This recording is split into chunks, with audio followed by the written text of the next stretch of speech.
So what's up, everybody? It's me, That Weeb here, back with another episode of one of everyone's, one of the What Ifs on my channel.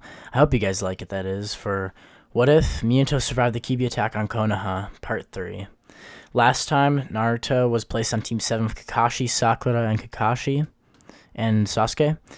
And they were about to leave the village as Minato had assigned them on the C-Rank mission to protect Tazuna the Bridge Builder.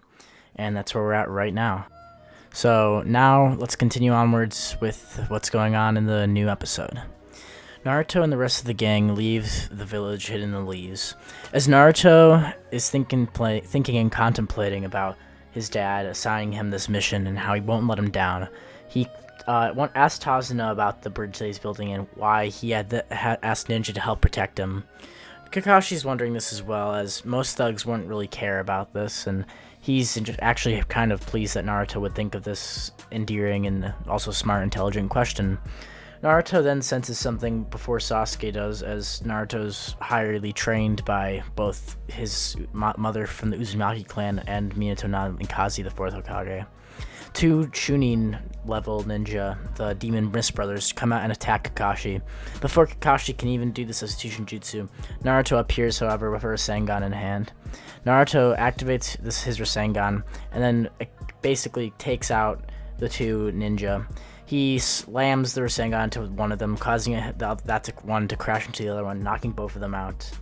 Kakashi is surprised that Naruto is so adept at this jutsu, and his speed was incredible. He considers thinking that he might have been taught even how to do the flying Raijin, but then he remembers his talk with Minato, where Minato himself told him that he wasn't going to teach Naruto how to use that technique until much later down the road, when he thinks that he should need it for things, as it's far too advanced for someone his age to have to be learning. He then continues on with their walk, as now Kakashi knows for certain that Tazuna has been being captured after by some high-level ninja. After a while, a sword begins to fall through the sky overhead. Naruto, Kakashi, Sasuke all dive to the ground and tell everyone to duck. Sakura and Tazuna then get on the ground as the sword flies overhead and slams into the tree. Then, the demon warrior Zabuza appears on top of the tree. As he appears, he then tells the group down below that he's going to kill them all, and that if they don't give him the bridge builder, then they'll die. He then recognizes Kakashi as Kakashi Hatake, the copy ninja. Naruto tries to help Kakashi and activates the Rasengan, which Zabuza's eyes wide as he thinks of the yellow flash of the hidden leaf's special technique, the Rasengan. Then Kakashi tells Naruto to put it away, put that away, and that he can handle this. Naruto tells Kakashi and deactivates his Rasengan. He then helps Sasuke and Sakura defend Tazuna. The fight happens just like in the original, and Kakashi takes out Zabuza to the point where Zabuza has to get way more serious. Then Zabuza activates the water prison jutsu and captures Kakashi. At that point, Naruto then rushes towards Zabuza and jumps on top of the water, walking across it. Sasuke and Sakura have no idea how he did this, and Kakashi's eyes widen as he tells Naruto to get back. Naruto gets really close, and then suddenly Zabuza swings at him. Naruto appears to be chopped in half when suddenly he poofs. Then from behind, two more shadow clones, and then the real Naruto, who's actually underneath the water, swimming beneath it. His two shadow clones attack, one at Zabuza and one at the hand that's holding Kakashi in there. Zabuza doesn't know what's going on when suddenly behind him he hears a loud water burst from the surface of the water. Naruto jumps out and then activates his chakra control in his feet, pushing chakra there to hold him above the water. He then activates his Rasengan by shaping it and putting it in his right hand. He has this, and the Rasengan is small enough to the point where he can hold it and as well as control it. He puts enough chakra and begins to rotate it so that it forms the Rasengan. He basically takes his Rasengan and then thrusts it at Zabuza's hand. This actually connects, as Zabuza was busy blocking the other two shadow clones from distracting him. Then the Rasengan hits and Zabuza's hand is blown off, at least the one that's holding Kakashi in place. His hand the bleeding stump of his hand starts and he screams. He then swings his executioner blade at Naruto, and Kakashi blocks it just in time. He then kicks Naruto back towards the rest of the group and tells him to stay out of it, and they begin fighting. Kakashi activates his Sharingan and uses it against Zabuza. After he raises his headband, the fight gets more serious and everyone continues with their day. Well, that is until, Haku comes out of nowhere and throws a Senbon into Zabuza's neck. Zabuza crashes to the floor, and Kakashi stops fighting as he sees the Anbu mask. The Anbu member then takes Zabuza and also grabs his hand and disappears. Then immediately Kakashi falls to the ground.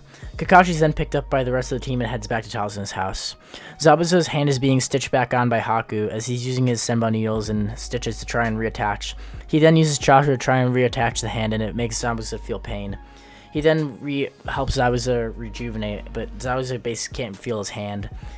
Zabuza curses that kid and says he's going to kill him. Then they retreat so that way Zabuza can heal up. The 3 days before Kakashi can awake after the Sharingan incident that happened when he used too much chakra, Naruto begins training and actually teaches Sasuke and Sakura how to do some more heavy chakra control. So he explains to them what he did, how he could walk on the water, and how it would be beneficial if everyone could do that. He explains to them exactly how he did it by putting chakra into his feet to form a layer. That layer of chakra was actually stronger than the water, which using the fact that hydraulic connections in the water are stronger, Naruto can then stand on top of water, and as well as on trees and things. He shows them and says they'll practice the tree walking exercise, which is very similar to what he did. He teaches Sasuke and Sakura this, and by the time that Kakashi wakes up, Sasuke and Sakura already know how to do this. Kakashi's impressed with Naruto's teaching skills, and Naruto blushes and then puts his hand behind his head, saying that he is going to be the next Hokage after all. Kakashi smiles and then tells Naruto that he'll teach them a more advanced jutsu then, as he had planned on teaching them some more basic chakra control like that. But since they all pretty much have it down by now, he figures he teaches them something else. So instead of teaching them that control for the chakra control on the trees, he begins teaching them how to do the water dragon jutsu. Well, he tries to. First they're gonna figure out what their chakra natures are, as he decides that they have enough time to do that, since it was originally going to take a week for them to do that original chakra training, but they got it done in 3 days. Kakashi takes all 3 of them and then has them touch the leaf as he did in the original in Naruto Shippuden. Sasuke's leaf burns and crumbles, and it's determined that Sasuke has a fire style like connection. Naruto has a wind, and Sakura has... Well, actually, that's a good question. We'll figure out what that is, but anyway, let's just say Sakura has a water affliction for right now. Sakura, at that point, then is taught the Water Dragon Jutsu, which makes her slightly more useful in this version. The other 2 practice more controlling and converting chakra into different energy. Kakashi, thinking that Sasuke will eventually learn the Chidori and Naruto can work on his Rasengan, thinks that this is beneficial to both of them. He then tells him that they're doing a good job when they all head back to the bridge. There, Zabuza and Haku are waiting, and they get into a fight. Then, immediately, Haku goes after Sasuke and begins fighting with him in Taijutsu. They're about even until Haku activates his crystal ice mirrors. At that point, Naruto leaps into the mirrors, and Sakura helps Kakashi. Sakura activates a water dragon jutsu and shoots it towards where Zabuza was. Zabuza blocks this with his own water dragon jutsu and then continues fighting Kakashi. Sakura is actually being useful in this timeline as well, because she has her own skills. Sakura continues to defend Tazuna from any sort of weapons that are gone astray. Naruto, who's in the Demon Ice Mirrors, as well as Sasuke, knows how he can get out of this. He activates his Rasengan and then applies a little bit of wind chakra that he can into the Rasengan, causing it to have a better slicing effect. He then spins in a direct spinning like a top and shatters all the mirrors that are around him and Sasuke with the Rasengan. His Rasengan dissipates as all the mirrors shatter, and Haku is surprised. Haku begins fighting with Naruto hand-to-hand combat, and Naruto is actually keeping up the pace. Even when Naruto is going through the mirrors, he's still fast enough to the point where he can block and dodge. He then actually takes out Haku with his own skills, and he finishes him off with a Rasengan, pushing him back into the fight between Zabuza and Kakashi. This means that Naruto actually doesn't have the Kyuubi chakra unlocked, though he already knows he has the Kyuubi inside of him, and he's been training with his mother. Well, not his mother. His mother's dead, but he's been training with his father, and his father told him that they're going to work on him unlocking some sort of power that'll let him control the Kyuubi just like his mother used to. At that point, Naruto collapses and Kakashi finishes taking care of the rest. After Zabuza realizes that Haku's dead from Kakashi's Raikiri, he kills the rest of Gato's men, and the rest of Team 7 rests for the while. The bridge is named the Naruto Bridge, and they all head back to the village and then leaves. Minato congratulates his son and the rest of the team for taking care of such a hard mission, and especially after hearing what they did when they fought the Demon of the Mist, Zabuza. He congratulates them and says that they can continue and take a break for a while. At that point, Naruto collapses on his bed at home and dreams about that fight. He then rests, and it was a good day. Not knowing what battles await him in the future, he decides that he'll work even harder to become the Hokage. If you guys like this part, then make sure you want the next part. Make sure to hit hit the like button, comment, and subscribe below. And I'll see you guys later. Bye. It's black and white.